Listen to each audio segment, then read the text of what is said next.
मेष राशि के मेरे प्यारे दोस्तों, 17 मई के बाद आपके जीवन में एक ऐसा बदलाव, एक ऐसा महापरिवर्तन होने जा रहा है जो पिछले 30 वर्षों में नहीं हुआ। और ये बदलाव, ये परिवर्तन आपके करियर और धन की पूरी दिशा पलट कर रख देगा। महाभारत के शांति पर्व में भीष्म पितामह युधिष्ठिर से कहते हैं, न विश्वसेद विश्वस्ते, विश्वस्ते ना अति विश्वसेद, विश्वासाद भय मुत्पन्नम मूला अपि निकृंतति। अर्थात जो विश्वास के योग्य नहीं उस पर तो कभी विश्वास न करें, लेकिन जो अति विश्वासी हो उस पर भी आंख मूंद कर भरोसा न करें, क्योंकि विश्वास से पैदा हुआ धोखा इंसान की जड़ों को काट डालता है। तो मेष राशि के मेरे प्यारे दोस्तों, 17 मई 2026 को पूरे 30 वर्षों के बाद कर्म फल दाता शनिदेव मीन राशि में अपने परम मित्र बुध के नक्षत्र यानी रेवती नक्षत्र में प्रवेश करने जा रहे हैं। और इस 12वें भाव में ये परिवर्तन आपको विदेशी संपर्कों से अच्छी धन संपत्ति दिला सकता है, लेकिन आपकी एक छोटी सी ओवर कॉन्फिडेंस की गलती सब खेल बिगाड़ सकती है। नमस्कार, मैं हूं आपका एस्ट्रो दोस्त चेतन और आप देख रहे हैं स्काई स्पीक्स। सबसे पहले तो जो प्रश्न बार बार मेरे पास आता है कि राशिफल किससे देखें, तो दोस्तों राशिफल, गोचर फल हमेशा अपनी लगन राशि और चंद्र राशि दोनों से देखें, क्योंकि लगन राशि जो है आपकी फिजिकल रियलिटी है, आपके रिसोर्सेज हैं, और चंद्र राशि आपका मन है, आपकी मेंटल स्टेट है। तो चंद्र राशि बताती है कि आप इन रिसोर्सेज का उपयोग कैसे करेंगे, इसलिए दोनों से ही आपको सटीक फल मिलेगा। लगन और चंद्र राशि दोनों देखी जानी चाहिए।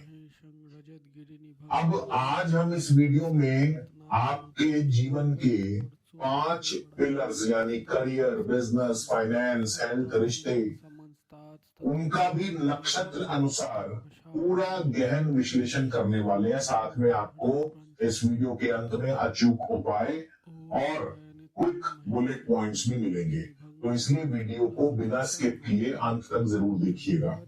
और दोस्तों ये जनरल गोचर है, जनरल राशि फल है। शुभ अशुभ फल आपकी अपनी जन्म कुंडली की ग्रह स्थिति और दशा आदि पर निर्भर करता है, इसलिए वीडियो देखते समय अपने विवेक का इस्तेमाल करें और इसे एक सॉफ्ट रणनीति सलाह के रूप में लीजिए।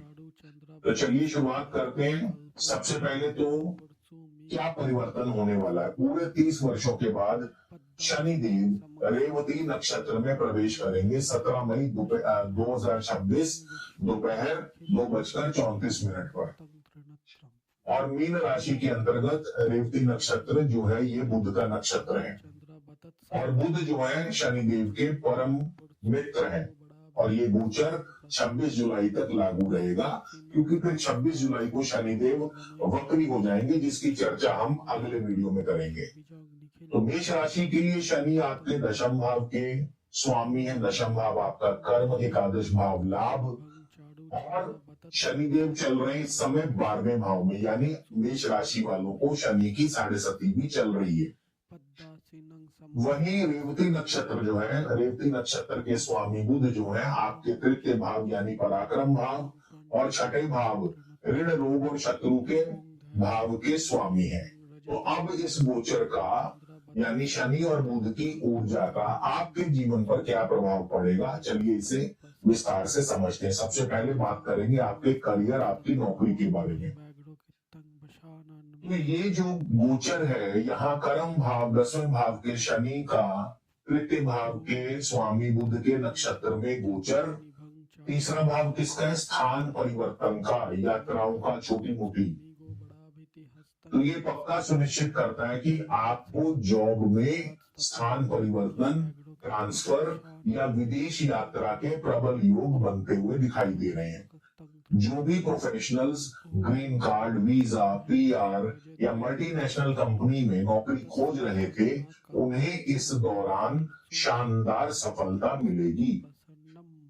लेकिन छठे भाव के एक्टिव होने से नौकरी में भागदौड़ और कॉम्पिटिशन्स का सामना भी करना पड़ेगा, जो कि एक मामूली बात है। अब इस वीडियो की शुरुआत में मैंने जिस बदलाव और महापरिवर्तन की बात की थी वो दरअसल ये है कि शनि का बुध के नक्षत्र में गोचर प्रबल स्थान परिवर्तन के योग बना रहे हैं। लेकिन साथ ही साथ भीष्म पितामह की शिक्षा भी आपको याद दिलाई थी कि किसी पर भी भरोसा ना करें, क्योंकि बुध आपके छठे भाव, जो कि शत्रु का भाव है, उसके भी स्वामी है। तो बस आपको अपना प्लान किसी के साथ भी शेयर नहीं करना है। अगर आपने अपने ऑफिस में किसी भी सहकर्मी पर ब्लाइंड ट्रस्ट किया या अपने प्रमोशन या अपने प्लान्स के बारे में बखान किया, तो वही सहकर्मी गुप्त शत्रु बनकर आपके खिलाफ कोई ना कोई ऐसी बात कर देगा जिससे आपकी सारी मेहनत खतरे में पड़ सकती है। दोस्तों, एक बात बहुत स्पष्ट समझ लीजिए कि गोचर चाहे कितना भी अच्छा या बुरा हो, उसका शुभ या अशुभ फल आपकी अपनी कुंडली की ग्रह स्थिति और दशा पर निर्भर करता है। इसलिए गोचर का फल आपको मिलेगा या नहीं, इसके लिए आप 1-to-1 निजी परामर्श लीजिए। जनरल भविष्यवाणी के आधार पर अपने करियर या बिजनेस में ब्लाइंड रिस्क लेने की भूल मत करें। अपनी जन्म कुंडली के अनुसार सटीक मार्गदर्शन के लिए आप मेरा 1-to-1 वीडियो अपॉइंटमेंट बुक करवा सकते हैं, और इसके साथ आपको 3, 6 या 12 महीने की स्ट्रेटेजिक ब्लूप्रिंट रिपोर्ट भी मिलेगी, तो जो आपके आने वाले हेल्थ, वेल्थ और करियर को पूरी तरह से कवर करेगी। इसे आप रिस्क मैनेजमेंट स्ट्रेटेजी मानकर आगे बढ़ सकते हैं। तो संपर्क के लिए नंबर जो है वो स्क्रीन पर दिया गया है, और कई बार व्यस्तता के चलते फोन नहीं उठा पाता हूं, ऐसे में आप अपना मैसेज जो है व्हाट्सएप पर ड्रॉप कर दीजिए। फ्री होते ही आपको रिप्लाई जरूर करूंगा। अब बात करेंगे बिजनेस की। तो जो लोग, क्योंकि थर्ड हाउस एक्टिवेट है और तीसरा भाव होता है आईटी का, media, commission, broker, publisher, journalist, और 12वां भाव होता है इंपोर्ट एक्सपोर्ट का। तो अगर आपका बिजनेस इन क्षेत्रों से जुड़ा है या आप फॉरेन कोलैबोरेशन कर रहे हैं, तो आपकी आमदनी में जबरदस्त उछाल आएगा। नए कॉन्ट्रैक्ट्स और एग्रीमेंट्स भी साइन होंगे। इसके अलावा छठा भाव ऋण का है, तो अगर आपने बिजनेस बढ़ाने के लालच में कोई अंधा कर्जा ले लिया, तो शनि उसे चुकाने में आपके पसीने छुड़ा देगा। ऐसे में आपके भाग्य की ऊर्जा बढ़ाने के लिए यदि आप एक उच्च कोटि का पुखराज या उसका उपरत्न सिट्रीन अवश्य धारण करें, तो ये आपके कैश फ्लो को कई गुना बढ़ा सकता है। साथ ही साथ 12वें भाव के खर्चों को रोकने के लिए हर शनिवार सूर्यास्त के बाद छाया पात्र का दान करें, यानी एक कटोरी में सरसों का तेल भर के उसमें अपनी छाया देखकर उसे दान कर दें, और साथ ही साथ ओम शम शनश्चराय नमः इस मंत्र का जाप कम से कम एक माला अवश्य करें। अब बात करेंगे आपके हेल्थ की। स्वास्थ्य के मामले में ये गोचर एक चेतावनी है। शनि जो कि 12वें भाव में है, आपको शनि की 7.5 भी चल रही है, और शनि चूंकि बुध के नक्षत्र में है, बुध छठे भाव के स्वामी है, इस कारण आपको नाक, कान, हाथ, गला, कंधे संबंधी, नर्वस सिस्टम संबंधी, छाती, फेफड़े में कोई ना कोई समस्या, इन्फेक्शन हो सकती है। अनिद्रा से जुड़ी समस्या परेशान कर सकती है, थकावट हो सकती है, कमर दर्द हो सकता है। इसलिए आपको बहुत ध्यान रखना है, और ड्राइविंग करते समय अत्यधिक सावधानी बरतें, क्योंकि चोट आदि का योग भी बना हुआ है। रिश्तों की बात करें तो छोटे भाई बहन और रिश्तेदार, क्योंकि थर्ड हाउस एक्टिव है, तो आपके छोटे भाई बहन, आपके रिश्तेदार, आपके पड़ोसी, खासकर भाई बहनों के साथ जमीन जायदाद के बंटवारे को लेकर के आम सहमति बनेगी और बातचीत शुरू होगी, और इसमें कोई ना कोई आगे रास्ता अवश्य निकलेगा। इसी तरह छठे भाव के एक्टिव होने के कारण पति पत्नी में भी अनबन हो सकती है, यानी रिश्तों के लिए ये गोचर कुछ खास बढ़िया नहीं है। एक तो भाइयों में जायदाद का बंटवारा, दूसरा पति पत्नी में भी अनबन का कारण बन सकता है। कोर्ट कचहरी का अगर कोई मामला चल रहा है तो इस दौरान, क्योंकि 11वां भाव भी एक्टिव है, तो उसमें आपको डेफिनेटली जीत के चांसेस बढ़ जाते हैं, लेकिन आपका संघर्ष भी कड़ा होगा। तो अब जाते जाते इस गोचर के बुलेट पॉइंट्स नोट कर लीजिए, क्योंकि शनि के बुध के नक्षत्र में प्रवेश करने से सबसे पहले तो स्थान परिवर्तन यानी नौकरी में ट्रांसफर, विदेश यात्रा आदि के शानदार योग बन रहे हैं।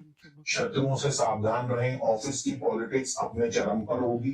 सहकर्मियों से धोखा मिल सकता है। अपनी कोई भी बात किसी से शेयर ना करें। व्यापार में वृद्धि होगी। इंपोर्ट एक्सपोर्ट, आईटी, मीडिया या विदेशी व्यापार में भारी मुनाफा होने के योग हैं।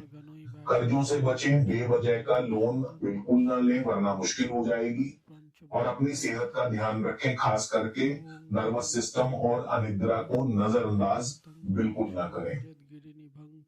तो मेष राशि वालों, 12वें भाव का शनि और बुध का नक्षत्र आपसे केवल एक ही चीज की डिमांड कर रहा है, धैर्य और अपनी योजनाओं को गुप्त रखना। जैसा कि आचार्य चाणक्य स्पष्ट कहते हैं कि मनसा चिंतितं कार्य वचासा न प्रकाशयेत, मंत्रेण रक्षयेत गूढ़ं कार्ये चा अपि नियोजयेत।